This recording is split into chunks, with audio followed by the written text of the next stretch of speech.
Okay, this is the train that will service Worcester and its industries.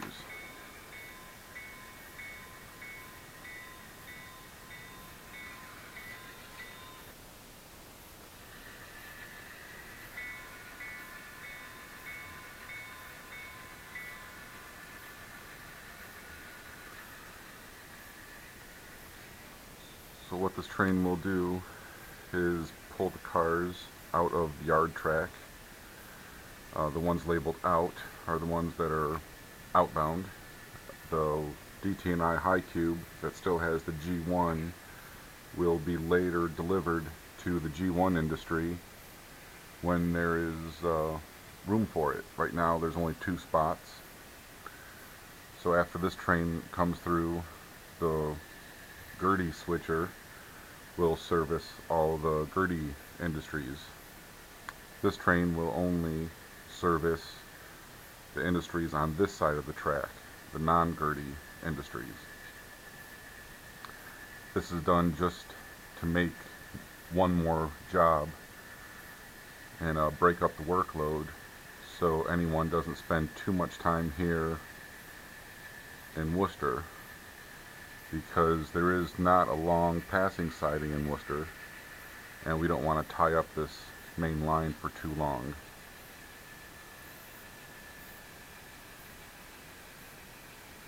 So I'll pull this train until the 2 cars at the end of the train, the Mon Pa boxcar and the Wabash covered hopper, are close to the turnout here at the clearance point.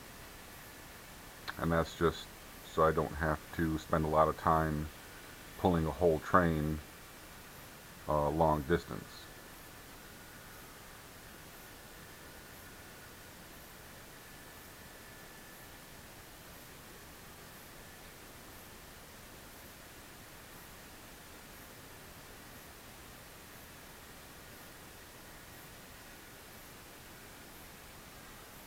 Uncouple these cars since they're going to stay here. Then we will pull those 3 cars, drop 2, and leave all the Gerty cars together. And then we will work the industries on this end of town, or this end of the main line, from the yard track.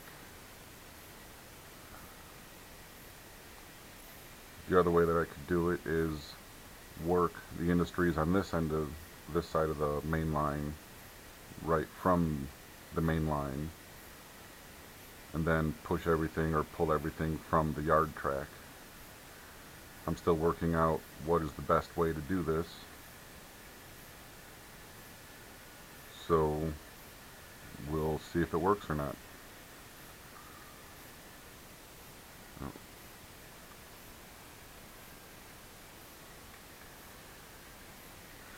I think I hear a derailed car.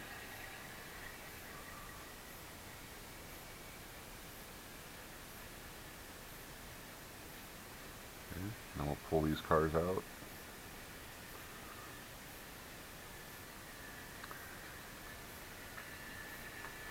And you could see why a 3-foot tail track wouldn't be long enough to work these modules this way.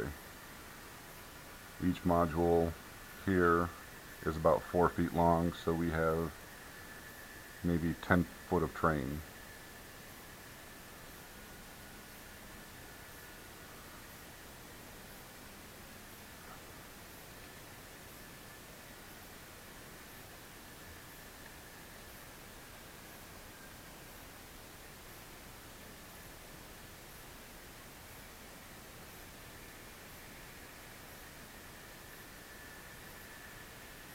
And I don't know if it's prototypical, but because there's a long stretch of cars, we'll stop just short of coupling, and then we'll move at speed step 1 until the coupling is made, or until all the cars move. Then once the coupling is made, we will shove the rest of the outbound cars to this clearance point and put all the cars back on the yard track.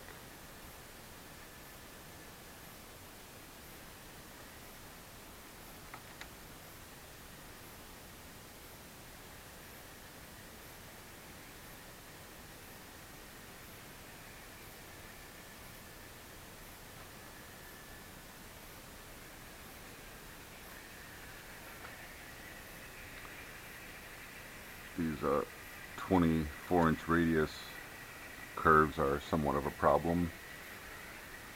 I'll iron those out later.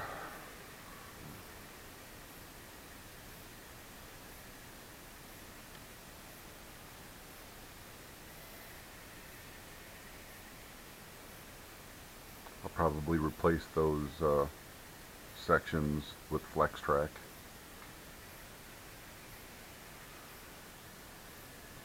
It will keep all the different rail heights to less of a difference. It won't be code 100 right next to a code 70, right next to a code 83.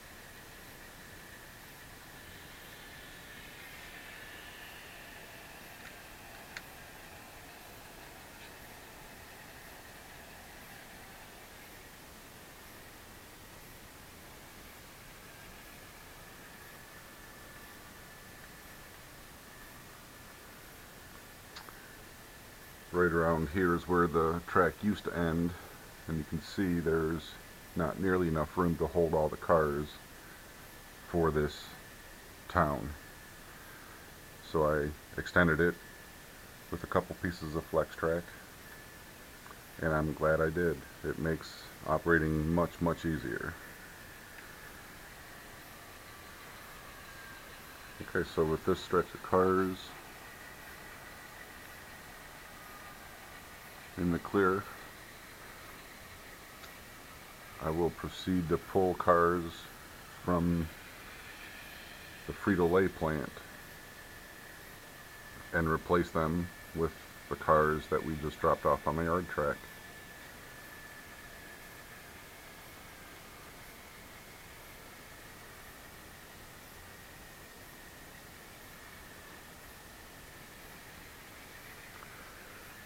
So to keep things interesting for switching, I have a rule where I'll stop the train outside of the Frito-Lay property, where one of the crew will have to walk into Frito-Lay and talk to the manager or the shipping agent and get permission to make sure that these cars are all ready to go and not still hooked up or in the process of being unloaded.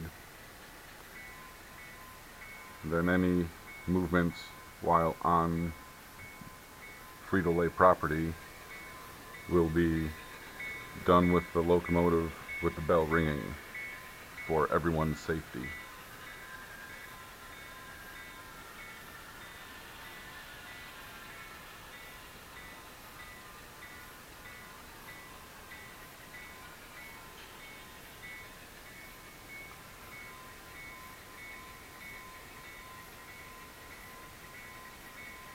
Line up the couplers.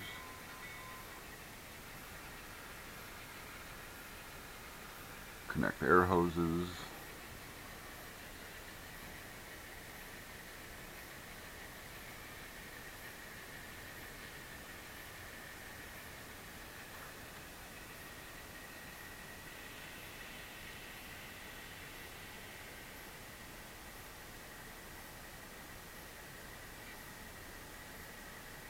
Oh, so I noticed that there's a hold on these two cars. It's my mistake.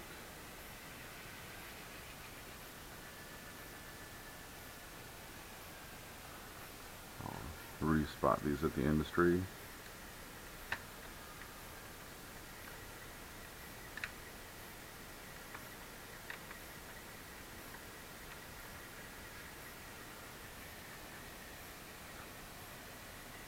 And I'll also respot this tank car here.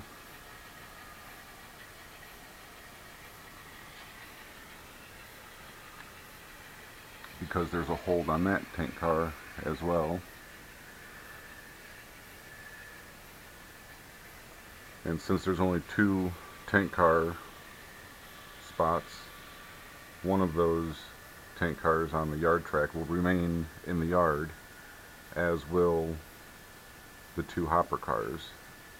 That'll be their off-spot location, and as soon as those hopper cars and other tank cars pulled, the next time I cycle my way bills, the car cards, once I move these down and these down, then I can take the cars that are off spot and spot them at their correct place.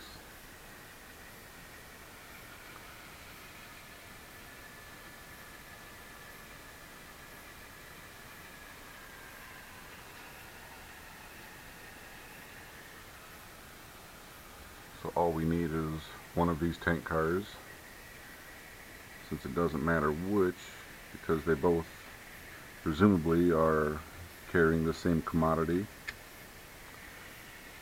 We'll take the first one.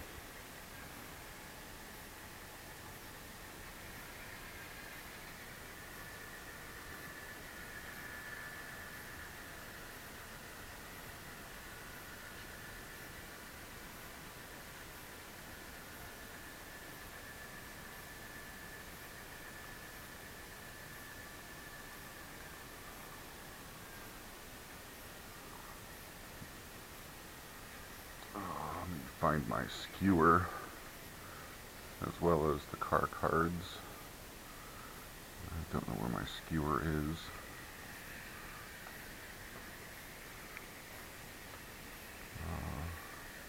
Probably on my mess of a workbench.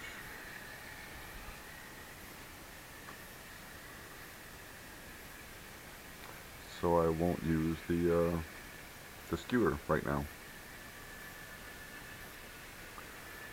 I have some unloading pipes that I try to center in the tank car,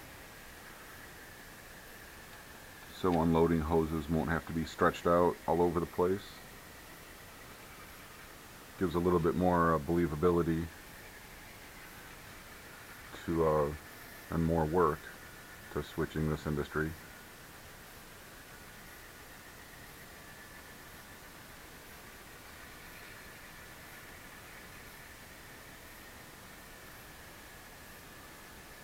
Now I'll spot that rail box car at the loading dock. It'll either be loaded with food products or anything else that you can imagine.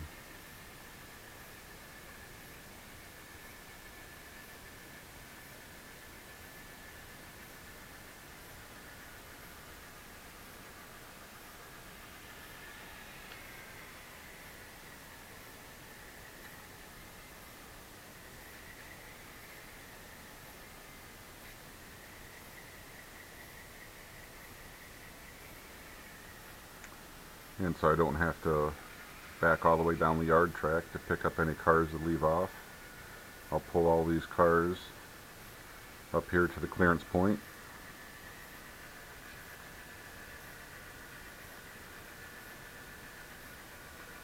Now if there were any cars that were bound for the team track, I would have to use the Frito-Lay tracks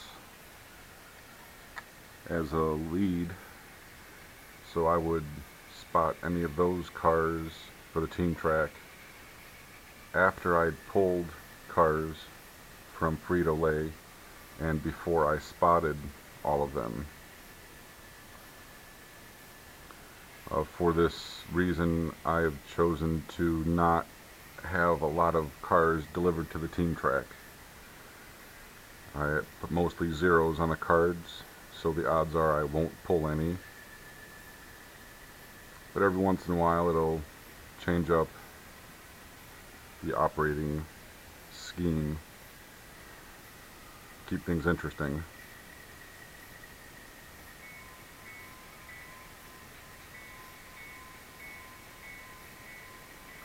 And because I can't get my fingers in between the buildings to uncouple, I'll uncouple the cars here in the delayed position so I can just spot the car and then pull out.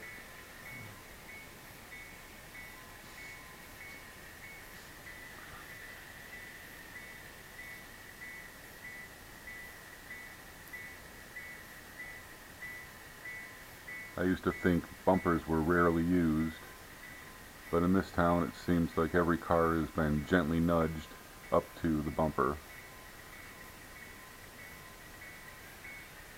But to save a little wear and tear on the couplers, I'll leave some space.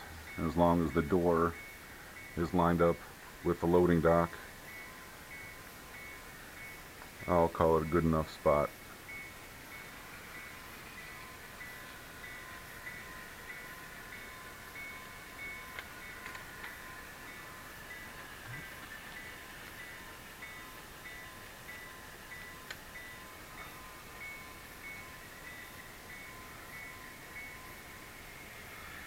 With all the work done, we can turn the bell off.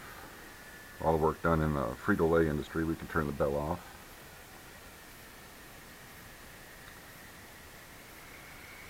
And place these cars back on the yard track.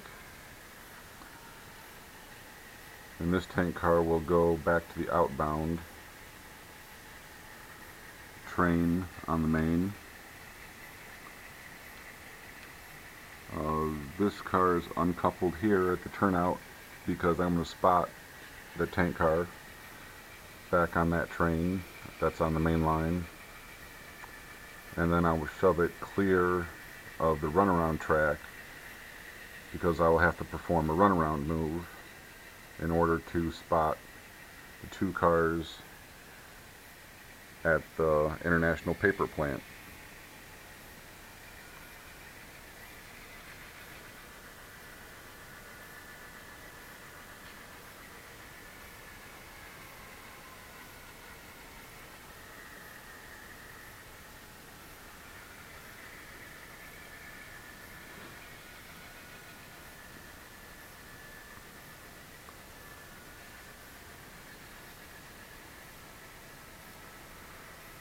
And since I have these two box cars, two locomotives, and a caboose, I will leave this train well outside of Wooster so I don't have to move those cars again and deal with them.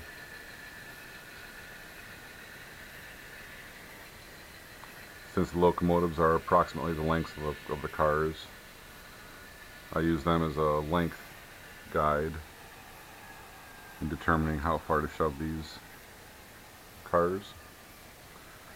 We'll keep the caboose so any ground crew doesn't have to ride on footboards, just in case it's raining or hot or cold or for any other reason.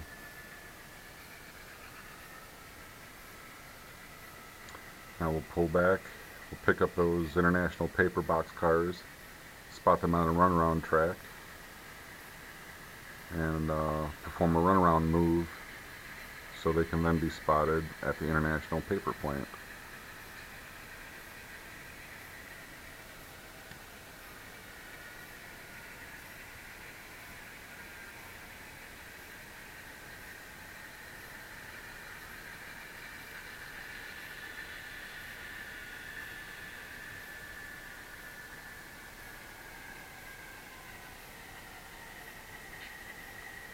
Couplers will need to be lined up better.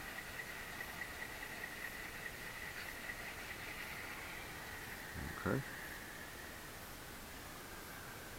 So we'll once again pull these cars to the clearance point. Oh, so we didn't couple up.